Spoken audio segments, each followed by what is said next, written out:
that means. It's time for your weekly RxCut agent webinar. I was actually struggling for some content just before the weekend because we do this every week, and sometimes it's tough to stay fresh. You don't want to repeat the same things time and time again. And then a young lady by the name of Vita Davis threw me a nice, easy lob on Friday, more of a meatball to hit out of the park. Vita apparently saw an article on CBS, and it's a pretty awesome article in that how it actually commingles with our business model, so we're going to address that tonight. We have a lot of new people on that may have not been on our webinars in the past, so you have the ability to ask questions. We're going to hold off to the end, but if you do want to ask a question, all you have to do, you have a dashboard excuse me, on your computer, and there's a little hand raise here. When you click that, it raises your hand. Now, to enable your audio, if you're actually using your computer's audio, then really there's nothing for you to do. I can unmute you once you raise your hand. If you're calling on the phone and you have a question, you have to type in your audio PIN number, and then I'll be able to unmute you. So we'll do that Q&A at the end of the session tonight. And it's a relatively short one, so we'll have some time for questions if you got them. And it doesn't have to be typically about our topic tonight. It could be anything to do, as long as it's something to do with our business model. It could be the card, could be the Get Benefit Relief programs, distribution questions, whatever the case might be. But I'm not going to give you my opinion on where the best pizza is tonight. So our agenda, we're going to review the CVS lawsuit article that just hit Friday. Actually, when I got home that night, I watched the 11 o'clock news, and it was the lead story. So there's a lot of buzz. It's not something that's going to be swept under the rug too quickly. There's a lot of people looking at this, a lot of eyes on this thing right now. We're going to really go through how this development may change the way some pharmacies conduct their business and practice. What impact could this have on our model? And believe me, it's all good. How to use this to our advantage, and then our typical Q&A. So before I even get to this article, let me just show you some of the places where this appeared. And this was all between Friday and Saturday. Wall Street Journal, Newsweek. This was front page news just about everywhere. And the one I'm going to actually use tonight is this one here that appeared on CNN Money. That's one of the links that Vita sent me. So the article reads, CVS is overcharging customers who have insurance by fraudulently jacking up prices on prescription drugs, while with the cash price are paying less, a lawsuit claims. CVS knowingly and intentionally overcharged pharmacy customers for generic prescription drugs by submitting claims for payment to third-party payers, which are insurance companies or PBMs, and fraudulently inflated prices, reads the lawsuit filed Thursday in federal court in California. In one example, the suit accuses CVS of charging $135 for a 90-day supply of a generic version of Fosamax, which is used to prevent osteoporosis, while customers paying in cash for the same drug were charged $12. Boy, that sounds like our card, doesn't it? CVS's false and deceptive pricing scheme caused CVS pharmacy customers who purchased generic prescription drugs through third-party plans to pay significantly more in co-payments than CVS charges cash-paying customers to purchase the same drugs, reads a lawsuit. Now, cash-paying doesn't necessarily mean you're paying cash money. You can be paying with a credit card. It means retail, their retail price. The lawsuit was filed by 7 customers from different parts of the country who are seeking monetary damages. CVS, which recently announced a $2 billion deal by Target's pharmacies, did not immediately respond to messages from CNN. However, a company spokesman said that CVS hasn't been served with the lawsuit yet, so they couldn't comment on it. He also said that copays are determined by a patient's prescription coverage plan, not by the pharmacy, and that a similar lawsuit in Massachusetts was dismissed. And, you know, that's absolutely right. It's really not the pharmacy. It's the insurance company, and in particular, the PBM. Now, this does put CVS in a very awkward position. From a glance, it looks like they're really ripping off their customers. However, like that person did say, the inflated cost is because of the client's insurance, typically the PBM. The pharmacy is just following processing instructions. If you have insurance, you give your card or your card's on file, and the pharmacy just mindlessly processes it that way. The other way they look bad is because they have a discount card, but they charge for that card $15 per year. And we did some studies. We have some prospects that we're working, and we want to see how Caremark actually stood up against RxCut. And this is pretty outrageous here, the difference in some discounts. So the first column, or this is the drug column, gives you all the drug names, our price and Caremark's discounted price. They won on 2 drugs, and not by much, but in every other instance, we absolutely crushed them. If you look down this list, you'll see the difference in pricing is just incredible with some of these examples. $9.68, they charge $69.10 discounted price. We're $6.90, they charge $36.41. We charge $29, they charge $55. $10 is twice as much, $29.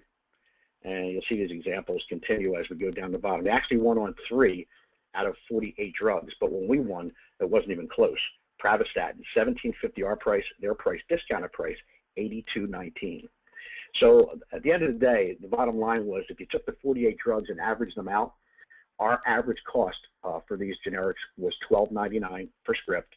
Theirs was $29.43, and about 227% higher in price than our discounted price. So their card's not that great. Where they really look bad is that they own a PBM, Caremark CVS, and they're the second largest PBM in the country, second only in revenue to Express Scripts, and they generate billions of dollars. So the question then goes, well, why would they want to offer a cash price when it's a Caremark customer?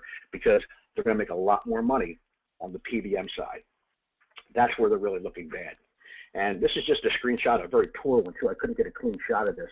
But what this represents is the share of retail prescription revenues at CVS retail pharmacies from Caremark's PBM business from 2007 to 2012. I think it was 32% of CVS's business was coming from their PBM. Today, it's probably higher. So once again, it doesn't bode well for CVS. Now, across the market, pharmacies will need to be more cognizant of cash price. Most just process the claim as instructed by the insurance card and PBM. And there's going to be some interesting days moving ahead because I'm sure there's going to be some pushbacks from PBMs who are contracted with pharmacies to run their card. Only a couple of states in the U.S. have a law that dictates that pharmacies charge the lesser of, whether it be the retail price or copay. Consumers may now better understand their options. Just like we say, your copay may not be the lowest price. We've been screaming this from the top of the hill since our inception almost 8 years ago in 2008, and stories like this really bring it to light. It's going to be a lot easier for you now to explain how our card works. The fact that often we're less, and sometimes much less, than a generic copay of $10 or more. And I believe there should be less resistance at the pharmacy level on discount programs because they don't want to be lumped in and looking like CVS and not giving the customer the absolute best deal. And you're going to see a lot of customers and a lot of our members really start asking questions now, is my copay the lowest price option? So for you, well, your world just got easier and bigger. This article really opens up an entire world, especially the skeptics you talk to, and it really proves out the fact that, hey, it doesn't matter if you have insurance. Our price may and may quite often be lower than your insurance copay. It certainly will dispel any doubts about our model. The story absolutely matches our entire approach and mission statement, and one of the pieces that we have that really proves this is the equalizer flyer, and you should actually have this printed out, carry it with you all the time, because what it does is really spell out the fact that it doesn't matter if you have insurance. If you don't have no insurance, you definitely want to use the card. If you have insurance and your copay is $10 or higher, give our card a try because you got nothing to lose. And it gives pricing examples, how we crush retail, and in every instance here come in lower than a $10 copay. So that's something that should be part of your arsenal every day when you're out here working the business. And it will certainly open up additional revenue opportunities in just about every aspect of your distribution efforts. So some areas of increased opportunity, well, you know what, it's everywhere. First and foremost, all consumers, uninsured and those with insurance. Yeah, maybe even Uncle Bob, who's got really good insurance, will see the light after seeing this news and give it a try. It's certainly going to raise the question, am I really getting ripped off by my PBM, or do I have the best price? Well, you're more apt to try it now. Another area, absolutely, pharmacies. It's proof that this thing works. I think this story can strike fear in the heart of some pharmacists who don't want to be lumped in with CVS in this story. Most pharmacists out there do want to help their clients, and a lot of techs have no idea how the back end of the financial piece works. So sharing this article with them, I wouldn't do it in the CVS because it would make them feel bad they work there. But any other pharmacy chain, you want to show them the article and say, listen, a lot of times our price is going to be better. Don't rip off your client. If he's got a copay of over $10 even, give our card a try. Another great area, healthcare providers. They probably always assumed, even though you tell them that insurance is going to be the least cost option. Well, they can certainly enhance the patient experience for all their clients now. And another thing with healthcare providers, it's all about compliance. I'll be doing another healthcare provider training in a couple of weeks because I found out a lot of stuff over the past month or so, and how that whole world is changing, how physicians and practices have capitation and how they're going to get financially rewarded or punished based on the amount of their patients they can keep out of acute care. And a big part of that is compliance with their medication. Make sure that someone is taking their Lipitor and doesn't have a stroke. Another huge area of opportunity is going to be with employer groups. Now, we've trained all you guys and said, probably the best place to go is businesses that typically have a lot of part-time employees without benefits, like hospitality. Well, guess what? Every business should be approached as can benefit everyone. And remember, when an employer gives an employee one of our cards and it saves them money, well, the employer benefits too because it reduces their claims experience. When we're less than copay, the claim is eliminated, and that claims experience is what drives premiums up. So every time we could eliminate an insurance claim, even through a prescription, it could certainly help with that premium the following year. Another area is insurance brokers, and you better get to them before the employer groups start asking them questions about how the cash price can possibly be less than a copay. If you get to them first, you can make them look like heroes by offering the card to all their employer groups or just individuals they deal with. And another great area is your recruitment efforts. What a great selling point. When people first come aboard here, most don't even realize how effective our card can be in the funded side, going against an insurance copay. Well, this certainly can open up their eyes, and maybe the means to be able to close them on coming in and becoming an agent. So things you need to do, well, you want to print out the article and be prepared to explain how we fit in, how we are unlike other PBM-based cards that can basically only, benefit the uninsured, and how we're a disruptive model. Always carry the equalizer flyer. It shows how we compete with a copay, and it really spells it out in black and white. And another piece that you'll always want to have with you is the top 100 savings, because there's no more compelling or powerful a piece. And we'll be doing a more recent month. We'll be probably doing July's top 100 very soon, so that will be loaded in your back office. But this spells it out. I mean, when you see some of the prices that are retail and what our members paid and what they saved, and then you look at the total down the bottom, it's just mind-boggling. It's almost unbelievable. $35,000 worth of drugs on 100 medications. Consumers paid $2,100, saved $33,000, averaged 94%, or an average savings per script of $331.88. Now, that's not typical. We average about 41% and about $33 to $34 per script, but there are savings that are that big, and there's the proof. These are actual claims. And you never, ever, ever leave home without your cards. If you're going on vacation within this last month of summer, make sure you take a ton of cards with you, because if you're running into people. So in summary, suit reinforces our story. It actually validates our mission statement. We've been screaming this, like I said, for 8 years since our inception, and we're much more than a PBM-based card that can only benefit the uninsured. It will certainly open up wider lanes of opportunities for you. At the end of the day, though, it's all up to the consumer. When someone is shopping for a car or getting home improvements done, they don't get one price. Well, guess what? This is becoming a consumer-driven business, and that consumer needs to fight for his rights at the pharmacy, hand that card over, and find out what their RxCut price is compared to their copay. And on your end, when you're distributing your card, education is the key to conversion. That, and the fact that you need to have that client or member spend a few minutes or maybe just 1 minute on your site to price that medication instead of blindly walking into just any pharmacy, because as you know, the differences can be great in discounts from one pharmacy to the next. And what you need to do is use this story to drive all your efforts. It's relevant to any industry, and it validates, like I said, our mission statement. So, as I mentioned, a very quick one tonight. That was 15 minutes, and I'm going to open up for some Q&A. So if anybody's got any questions, please just raise your hand, and I'll be able to see you. And while I'm waiting for that, this is actually a good point. I had a question this week, and you know, our site does more things than most people know. Somebody asked me, when they search for pricing in their area, it never brings up pharmacies that are close to them. And there's a couple ways you can actually use this search engine, our pricing tool. So if I type in Cinepro and select that drug and save that to the list, and we'll do this, save it. If I just type in my zip code, yeah, it's just going to give me the 10 pharmacies lowest price in my area code. However, and people don't realize this, I can put a physical address in here.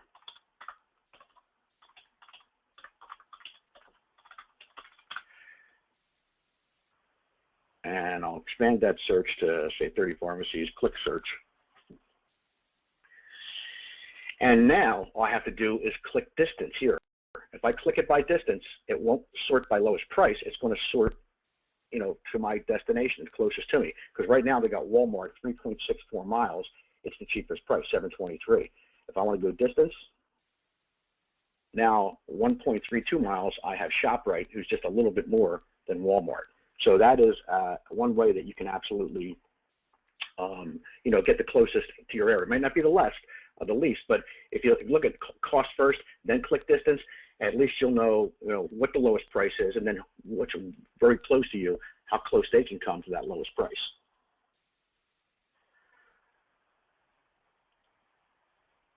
Okay, so I guess these people don't want to talk. Lisa Darling, can you get the top 100 and equalizer in the back office? Yes. Lisa, in your back office library, that link is on the left-hand side of your back office. When you open up the library, in fact, you know what? Let me just show you guys.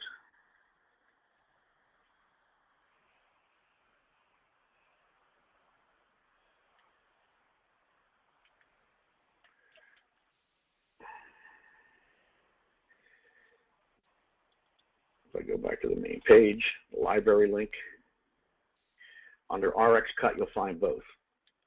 Top Prescription Savings has December's and then March's in both Excel and PDF. You can download it. And under RxCut Marketing Flyers is the RxCut Equalizer in both English and Spanish. Okay, another question. What is the best verbiage to use now when approaching a CVS tech, and is this going to be in the library? Honestly, I wouldn't mention this article and a lawsuit to a CVS employee. I mean, it's going to be embarrassing for them. I think you should keep the same approach there. I wouldn't show them the article. I wouldn't mention the lawsuit. If they bring it up, hey, you know what, that's fine. You can say, well, this should certainly keep you compliant and not have people screaming at you, but I wouldn't embarrass someone. So that's one question from Alicia. Going to be in the library. Yeah, you're not going to have any specific CVS verbiage, because once again, I would not walk to a CVS and embarrass someone.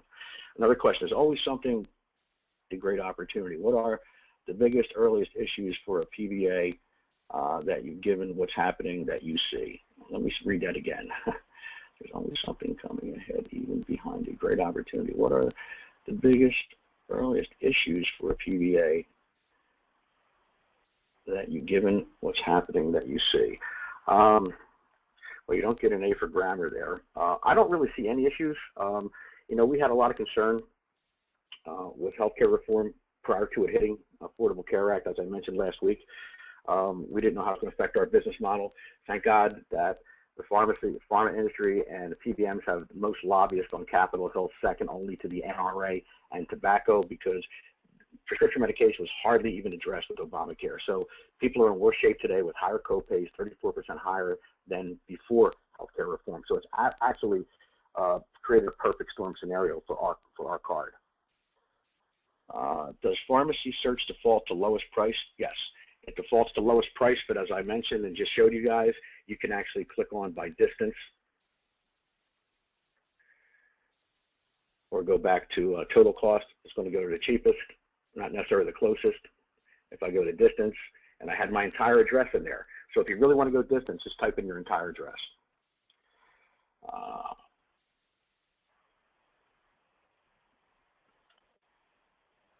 How does the market share affect us then? Not sure what that means. If you want to retype that.